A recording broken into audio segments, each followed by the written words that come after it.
不聽老人言，吃虧在眼前。呢句話就好似一條隱形嘅繩，綁住咗幾多人嘅腳步。屋企人講，長輩話，聽落係溫情嘅勸告。我哋行過嘅橋多過你行過嘅路，呢啲全部都係經驗。講得直接啲，就係我食鹽多過你食米。跌親唔好返嚟喊。佢哋總係覺得自己經歷過嘅都係鐵律，以前發生過嘅事，將來一定會重複上演。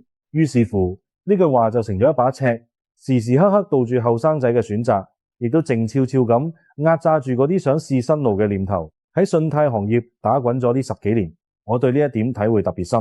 啱啱入行嗰陣，跟住前輩去跑業務，佢哋成日都話批貸款要睇實3樣嘢：住邊度、做咩工、自動轉賬出糧，呢啲先至靠得住，其他嗰啲全部都係花架子。當時我偏偏唔信，見到唔少出糧係收支票或者現金嘅客，雖然冇自動轉賬，但係戶口流水穩定，只係爭一筆周轉資金。我想試下批俾佢哋，前輩即刻潑冷水，呢啲人今日賺聽日蝕，走佬嗰陣揾都揾唔到。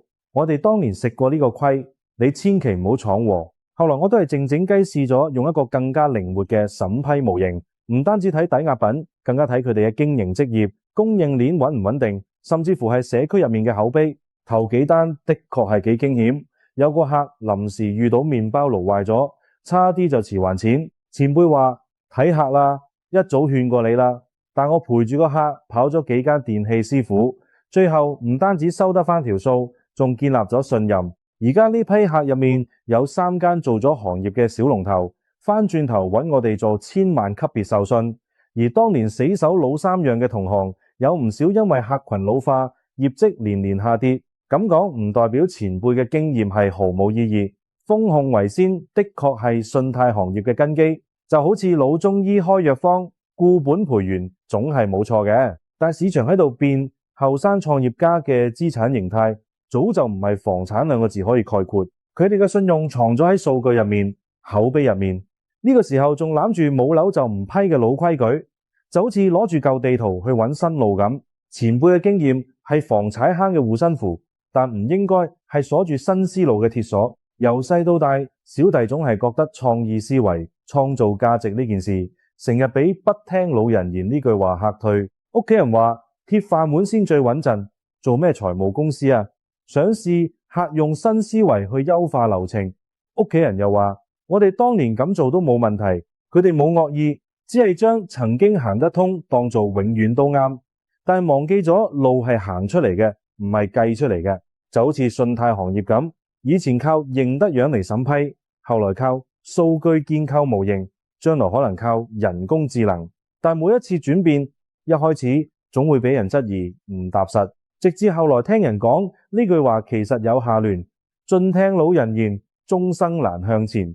嗰一刻就好似俾啲嘢撞咗一下，突然間叮一聲諗通咗。喺廣東呢片土地上，幾千年累積落嚟嘅唔單止係經驗，更加係識得變通嘅智慧。老一輩話一分錢難倒英雄漢，係教我哋要謹慎理財。但後生仔話咁借錢先可以賺大錢，又未必係魯莽，可能係睇準咗時機。關鍵從來唔係聽唔聽，而係點樣聽。就好似煲湯咁，攞老火湯嘅醇厚做底，再加新鮮食材去調味，先可以煲出獨特嘅滋味。喺信貸行業入面，我慢慢摸索出一套取捨法。前輩話要查清楚還款能力，呢條一定要聽，因為呢個係風控嘅根本。但係佢哋話千萬唔好掂新行業，呢條就可以改，唔係唔掂，而係用新方法去掂。